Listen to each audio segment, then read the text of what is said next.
শান্তনু সম্পর্কে বলতে চায় না। তারপর যখন মহব্বত ওদেরকে অনেক করে ভয় দেখায় তখন একজন বলে দেয় শান্তনু বাবার সাথে যাচ্ছে তাদের আশ্রমে। এদিকে দেখা যায় শান্তনুর বাবা তাদের আশ্রমের প্রায় কাছাকাছি চলে এসেছিল। ঠিক তখনই ওদের গাড়িতে অ্যাটাক করে বসে মহব্বত, আর পুরো গাড়িটাকে একদম পোজেস্ট করে ফেলে। আর ঠিক এই কারণেই বাবা এই যাত্রায় মহব্বতের সাথে কোনোভাবেই পেরে ওঠে না, হার মানতে বাধ্য হয় বাবা। তারপর সেখান থেকে শান্তনুকে উঠিয়ে নিয়ে কলেজে চলে আসে মহব্বত। ওই জায়গাতেই দাঁড়িয়েছিল সাহিল ও নাসির। ওরা হোস্টেল ছেড়ে দূরে কোথাও চলে যাচ্ছিল। ঠিক তখনই শান্তনুকে উঠতে দেখে ওদের তো একদম হালই খারাপ হয়ে যায়, আর অনেক ভয় পেয়ে ওরা পালাতে শুরু করে। তারপর পরে কেন জানি মহব্বত ছেড়ে দেয় শান্তনুকে, আর জ্ঞান ফিরে পায় শান্তনু। সেও যেতে থাকে ওদের পিছে পিছেই, কিন্তু লাভ তেমন একটা হয় না, মহব্বত ওদের তিনজনকেই আটকে ফেলে। এরপর মহব্বত শান্তনুকে বলতে থাকে আমি তো নিজে থেকে আসিনি তোমার কাছে, তুমি তোমাকে জাগিয়ে তুলেছ। তো এখানে আমার তো কোনো প্রকার কোনো দোষই নেই। তুমি সত্য ভালোবাসা চাইছিলে, তো তোমাকে আমি সত্য ভালোবাসাই দিতে এসেছি। মহব্বতের মুখে এইসব কথা শুনে শান্তনুর মনে পড়ে যায় সেদিনকার কথা। সেদিন শান্তনু এসেছিল ভার্জিন ট্রির কাছে ভালোবাসা চাইতে, তবে ওর হাতে থাকা ছবিটা উড়ে যায় ওই দিকে। তারপরে সে চলে আসে ওই মরা গাছটার কাছে। আর সেদিন রাত্রেবেলাতে শান্তনু অনেক পানি খেয়েছিল, এই জন্য প্রচণ্ড নেশাও ছিল, সেজন্য সে বুঝতেই পারে না যে এটা ভার্জিন ট্রি নাকি ওই মরা গাছটা। আর সেই মরা গাছটার সামনে শান্তনু বারবার বলতে থাকে ভালোবাসার কথা। আর ওই মরা গাছটাতে আত্মা হয়েছিল মহব্বত। সাথে মহব্বত এটাও বলে যে সেদিন তুমি মারা যেতে চেয়েছিলে, কিন্তু আমি তোমাকে বাঁচিয়েছিলাম। এই ব্যাপারগুলো শোনার পর শান্তনুর দুই বন্ধু বিভিন্ন কথাবার্তা শোনাতে থাকে মহব্বতকে। এগুলোতে অনেক রেগে গিয়ে মহব্বত ওদেরকে আক্রমণ করলে ওরা এক পর্যায়ে ভাবি বলে বসে। তারপরই মহব্বত বলে যে আগামীকালকে 8টার সময় আমরা আবারও দেখা করব। তবে শান্তনু বলে যে দিনের বেলায় কোনো সময় দেখা করি, কিন্তু মানে না মহব্বত, আর বলে যে কাল রাত ঠিক 8টা। ওইদিকে বাবা রিসার্চ করতে থাকে আগে মারা যাওয়া ওই তিনজনকে নিয়ে। তখন ভিকটিমদের কাছের লোকজনদের থেকে জানতে পারে যে ওরা নিজে নিজে মারা যায়নি, ওদেরকে মেরে ফেলা হয়েছিল। আর সেই কাজটা করেছিল কোনো একটা আত্মা। তখন বাবা এটাও জানতে পারে যে সবার মৃত্যু হোলিকা দহনের দিনই হয়েছিল।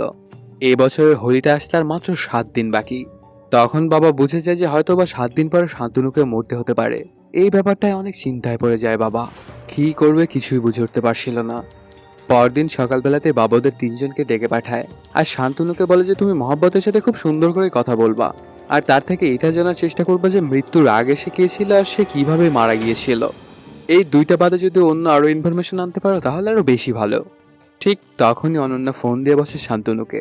তখন বাবা শান্তনুকে সাফ সাফ জানিয়ে দেয় যে অনন্যার সাথে কোনো রকম কোনো যোগাযোগ করবা না, কারণ এবার যদি মহব্বত জানতে পারে যে অনন্যার সাথে আবারও তার সম্পর্ক হতে চলেছে তাহলে একদম মেরেই ফেলবে ওকে।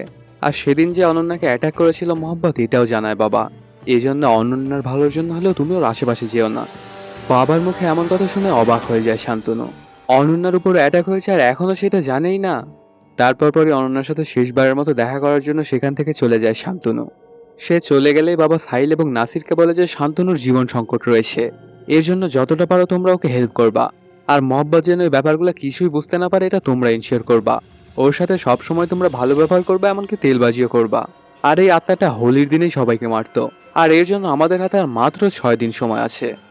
অন্যদিকে দেখা যায় শান্তনু চলে আসে অনন্যার সাথে দেখা করার জন্য। সেখানে এসেই শান্তনু জড়িয়ে ধরে অনন্যাকে, আর বলে তোর উপরে অ্যাটাক হয়েছে এটা আমাকে জানাসনি কেন। তবে কিছুই বলে না অনন্যা। তারপরই শান্তনু জানায় আমাদের আর কখনো দেখা হবে না, আজই আমাদের শেষ দেখা। শান্তনুর মুখে এমন কথা শুনে অনন্যা ভেবেই নেয় যে হয়তো বা মহব্বতের জন্যই এমনটা বলছে শান্তনু। আর অনেক করে শান্তনুকে কনভিন্স করতে থাকলেও লাভ তেমন একটা হয় না। ওর কোনো কথা না শুনে সেখান থেকে চলে যায় শান্তনু। সেদিন রাত্রেবেলাতেই দেখা যায় মহব্বত চলে আসে ওদের সাথে আবারও দেখা করার জন্য। সাহিল আর নাসির মিলে তো মহব্বতের অনেক সুনাম করতে থাকে। আসলে বাবা ওদেরকে যেমন যেমনটা বলে দিয়েছিল ওরাও ঠিক তেমনটাই করছিল। আর এই ব্যাপারটা দেখে অনেক খুশি হয়ে যায় মহব্বত, আর ওদের দুজনের সামনেও দেখা দেয়। ওরা দুজন তো মহব্বতের সৌন্দর্য দেখে একদম মুগ্ধই হয়ে যায়। এত সুন্দরী একটা মেয়ে কিভাবে ভূত হতে পারে। আর মহব্বতের সৌন্দর্যের প্রশংসাও করতে থাকে। আসলে এখন ওরা দুজনে সত্য কথাই বলছিল। মহব্বত দেখতে এতটাই সুন্দর ছিল যে ভূত জানা সত্ত্বেও ওর প্রশংসা করেই যাচ্ছিল এরা। তারপরে মহব্বত শান্তনুকে বলে যে আমাদের দুজনের একা কিছুটা সময় কাটানো উচিত। তারপর শান্তনুকে কোলে তুলে নেয় মহব্বত এবং গায়ে একটা উড়াল। এই ব্যাপারটা দেখে তো আবারও অবাক হয়ে যায় সাহিল ও নাসির। সেখান থেকে ওরা দুজনে সরাসরি চলে আসে বাবার কাছে এবং সবকিছু খুলে বলে। বাবা তখন জানায় আমার কাছে দারুণ একটা বুদ্ধি আছে। তারপরই দেখা যায় বাবা সবাইকে নিয়ে একটা হোয়াটসঅ্যাপ গ্রুপ খোলে। সেই গ্রুপটাতে শান্তনুকেও অ্যাড করে দেয়। ওই সময়তে শান্তনু এবং মহব্বত মেঘের উপরে বসেছিল, আর সেখানে বসে বসে ওরা দুজনে গল্পগুজব করছিল। সাথে সাথে শান্তনু চ্যাটিংও করছিল ওই গ্রুপটায়। বাবা তখন টেক্সটের মাধ্যমে শান্তনুকে মহব্বতের সম্পর্কে সবকিছু জানতে বলে। তখন শান্তনু মহব্বতকে জিজ্ঞেস করে, আচ্ছা তোমার আসল নাম কি? মানে তুমি মারা যাওয়ার আগে তোমার নাম কি ছিল? আর তুমি কি এই কলেজেই পড়তে? তখন সে বলে যে আমি শুধু এটুকুই জানি যে আমার নাম মহব্বত এবং আমি তোমাকে ভালোবাসি। এটা বাদে আমার কিছুই মনে নেই। ওরা দুজনে যখন কথাবার্তা বলছিল ঠিক তখন অনন্যা কল দিয়ে বসে। ফোনটা কেটে দেয় শান্তনু আর হোয়াটসঅ্যাপ গ্রুপে জানায় যে অনন্যাকে কেউ বলতে যে সে যেন ফোন না করে। তারপর ফোনটা বন্ধ করে নেয় শান্তনু। ওই মেসেজটা পড়ার পরপরই সাহিল ও নাসির চলে আসে অনন্যাকে নেওয়ার জন্য। তারপর সেখানে পৌঁছে অনন্যাকে নিয়ে চলে আসে বাবার কাছে। বাবা তখন মহব্বতের সম্পর্কে সবকিছু খুলে বলে অনন্যাকে। তারপরে ওকে টেলিস্কোপে তাকাতে বলে। সেখানে চোখ রাখলেই অনন্যা দেখতে পায় যে মেঘের ওপরে বসে আছে শান্তনু। আর সে যেন নিজের সাথে একা একাই কথা বলছিল। এটা দেখে অবাক হয়ে যায় অনন্যা এবং ভাবতে থাকে এটা আবার কেমনে পসিবল। তখন বাবা সবকিছু বুঝিয়ে বলে অনন্যাকে। সাথে ওকে বলে যে তোমার জন্য এটাই ভালো হবে যে তুমি শান্তনু থেকে দূরে দূরে থাকো, না হলে ক্ষতি তোমারই হবে। অনন্যা এখানে বাবার সাথে কথাবার্তা বলতে থাকলে কিছুক্ষণ পরে সেখানে শান্তনু চলে আসে।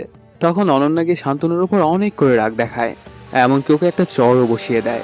তখন শান্তনুর আর বুঝতে বাকি থাকে না যে অনন্যা ওকে কতটা ভালোবাসে। তারপর পরে সেখান থেকে চলে যেতে থাকে অনন্যা। তখন শান্তনু ওর পিছে পিছেই আসে এবং বলে যে আমিও তোমাকে ভালোবাসি। কলেজের প্রথম দিনে যেদিন তোমাকে আমি দেখেছিলাম সেদিন থেকেই তোমাকে আমি ভালোবাসি। আর সেই সময়টা তোমাকে আমি অনেক করে বোঝানোর চেষ্টা করেছি, কিন্তু তুমি তো তখন আমাকে পাত্তাই দাওনি আর আমাকে একদম ফ্রেন্ড জোন করে দিয়েছিলে। তখন আমি বুঝে যাই যে তুমি হয়তো আমার লিগের বাইরে। তবে এখন আমিও তোমাকে অনেক বেশি ভালোবাসবো। তারপর থেকে ওদের দুজনের সময় অনেক ভালোই কাটতে শুরু করে। আর পাশ থেকে বাবা ওদেরকে দেখে বলে যে দেখো ওদের এখন আর মৃত্যুর ভয় নেই। সাথে সাইল ও নাসিরকে নির্দেশ দেয় যে এই কলেজে মহব্বত নামে কেউ পড়তো কিনা এটা জানার জন্য। আর মহব্বতকে তোমরা যেহেতু দুজনে দেখেছো এর জন্য ওরা একটা স্কেচ বানিয়ে ফেলো। আর এভাবেই কেটে যায় কয়েকদিন। দেখা যায় দিনের বেলাতে শান্তনু অনন্যার সাথে থাকতো আর রাতের বেলা থাকতো মহব্বতের সাথে। মহব্বতকে সে কিছুতেই বুঝতে দিতে চায় না যে অনন্যার সাথে সবকিছু ওর মিটমাট হয়ে গেছে। এভাবেই কেটে যায় কয়েকদিন আর হোলিও চলে আসে। সন্ধ্যাবেলাতেই শান্তনুর সাথে হোলিতে যোগ দিতে আসে মহব্বত। হঠাৎ করে যখন মহব্বতের গায়ে হোলির রং পড়ে তখন ওর পেছনের কিছু স্মৃতির কথা মনে পড়ে যায়। কাহিনীটা ফ্ল্যাশব্যাকে চলে যায়। মহব্বত একজনকে খুব বেশি ভালোবাসতো, কিন্তু ছেলেটা মহব্বতকে একদমই ভালোবাসতো না, শুধু টাইম পাস করতো ওর সাথে। যেহেতু মহব্বত তাকে অনেক বেশি ভালোবাসতো এর জন্য ওর সাথে গভীর সম্পর্কে যায়। তবে ছেলেটা ধোকা দিয়ে দেয় মহব্বতকে এবং সেই ভিডিওটা লিক করে দেয়। এই ব্যাপারটা যখন মহব্বতের মনে পড়ে যায় তখন সে ভয়ঙ্কর রূপ ধারণ করে। আর ওর ভেতর থেকে নির্গত হতে থাকে প্রচুর পরিমাণে শক্তি। আর ঠিক এ কারণে ওর আশেপাশে থাকা সবাই মাটিতে লুটিয়ে পড়ে। তারপর পরই শান্তনু সেখানে এসে অনেক করে বোঝানোর চেষ্টা করে মহব্বতকে, কিন্তু কিছুতেই মহব্বত বুঝতে চায় না। একসময় মহব্বত সেখান থেকে চলে যায়। ঠিক তখনই সেখানে বাবা চলে আসে এবং সেখানে থাকা সবাইকে হাসপাতালে পৌঁছে দেয়। তারপর পরে বাবা দেখতে পায় মহব্বতের স্কেচটা। এটা দেখেই যেন কিছু একটা বুঝতে পারে বাবা এবং মহব্বতের দিকেই যেতে থাকে। অন্যদিকে দেখা যায় মহব্বত ওই গাছটার কাছে চলে আসে এবং আবোল তাবোল কথা বলতে থাকে। আসলে মৃত্যুর আগে ওর নাম ছিল কারিশমা। ঠিক তখনই সেখানে শান্তনু এসে অনেক রাগান্বিত স্বরে বলে যে আমার বন্ধুদেরকে তুমি মারার চেষ্টা কেন করছিলে? এটা তুমি একদমই ঠিক করনি। তারপর মহব্বত অনেক রেগেছে এবং মারতে শুরু করে দেয় শান্তনুকে। ঠিক তখনই সেখানে চলে আসে বাবা এবং বলে যে ব্যাপারটা আমি দেখছি। আসলে বাবা যখন স্টেজটা দেখছিল তখনই বাবা চিনে ফেলে একে। বাবার সাথে একই ক্লাসে পড়তো ওই কারিশমা। কাহিনীটা আবারও ফ্ল্যাশব্যাকে চলে যায়। কারিশমা রঘু নামের একজনকে ভালোবাসতো। রঘু ধোকা দিয়েছিল কারিশমাকে, এরপর থেকে আর তাকে আর কখনো দেখা যায়নি। তখন বাবা বলে যে আগামীকালকে তো হোলি, তো যা করার কালকেই করতে হবে। সেজন্য রাত থেকেই সব প্রিপারেশন করতে থাকে বাবার টিম। পরের দিন দেখা যায় শান্তনু দেখা করে অনন্যার সাথে আর তাকে তার ভালোবাসার কথা বলতে থাকে। কিছুক্ষণ পরে শান্তনু বুঝে যায় যে এটা আসলে মহব্বত। সে তার চেহারাটা পরিবর্তন করে ধোকা দিয়েছে শান্তনুকে। এই ব্যাপারটায় অনেক ক্ষেপে যায় মহব্বত। অনন্যার সাথে এত কিছু করার পরও শান্তনু তাকে ভুলতে পারেনি, তাহলে মরতে হবে অনন্যাকে। এটা বলেই যেতে থাকে অনন্যাকে অ্যাটাক করার জন্য। শান্তনু বারবার বলতে থাকে যে প্লিজ তুমি অনন্যাকে কিছু করো না, তুমি তো আমাকে ভালোবাসো, তো যা করার আমার সাথে করো। এটা শুনে মহব্বত ছেড়ে দেয় অনন্যাকে, শান্তনুকে মারার জন্য উপরের দিকে উঠায়। ঠিক ওই সময় বাবা তার চাল চালে। একসাথে অনেকগুলো হোলির রং ভূতনির উপরে ব্লাস্ট করে। তখন মহব্বতের মনে পড়ে যায় পিছনের সেই কাহিনীটা। যেদিন রঘু মহব্বতের ভিডিওটা ছড়িয়ে দিয়েছিল ওই দিন মহব্বত দেখা করতে আসে রঘুর সাথে, কিন্তু কোনো মতেই নিজের ভুলটা স্বীকার করে না রঘু। এতে দুজনের মধ্যে কথা কাটাকাটি শুরু হয়ে যায়। আর এক পর্যায়ে মহব্বত অনেক রেগে গিয়ে একটা চড় মেরে বসে ওকে। তারপর সেখান থেকে মহব্বত চলে যেতে থাকলে পেছন থেকে ওকে ধাক্কা দেয় রঘু। ওর মাথাটা গিয়ে লাগে সিঁড়ির সাথে আর অজ্ঞান হয়ে যায় মহব্বত। তখনই রঘু মহব্বতকে ঝুলিয়ে দেয় ও গাছটার সাথে আর পুরো গাছে আগুন ধরিয়ে দেয়। যে ঘটনাটা আমরা সিনেমার প্রথমেই দেখেছিলাম। 2003 সালে কলেজে যে আগুনটা লেগেছিল সেটা রোদ ক্রিয়েট করা ছিল। তারপর পরে বাবা মোহাব্বতকে অ্যাপ্রোচ করে। তখন একটা ব্যাপার খোলাসা হয়। বাবার মোহাব্বত একই ক্লাসেই পড়তো, আর বাবা খুবই ভালোবাসতো মোহাব্বতকে, আর মোহাব্বত ভালোবাসতো রঘুকে। তারপর যেদিন থেকে মোহাব্বত উধাও হয়ে গিয়েছিল সেদিন থেকে বাবা অনেক করে খুঁজেছে ওকে, কিন্তু কিছুতেই খুঁজে পায়নি। আর এতদিন পরে ভূত হিসেবে কাছে পেল তার ভালোবাসার মানুষকে। অনেক দেরি হয়ে গেলেও বাবা মোহাব্বতকে তার ভালোবাসার কথা বলতে থাকে।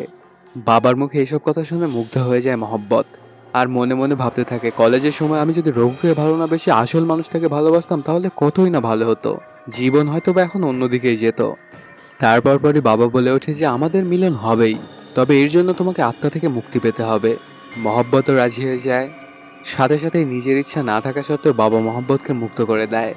মহব্বতের শরীরটা যখন বাতাসের সাথে মিশে যাচ্ছিল তখন ওর মুখে সুন্দর একটা হাসি দেখতে পাওয়া যায়। আর এর মাধ্যমেই শেষও হয়ে যায় সিনেমাটি। তো বন্ধুরা, কেমন লাগলো আজকের এই এক্সপ্লেনটি জানাতে কমেন্ট করো।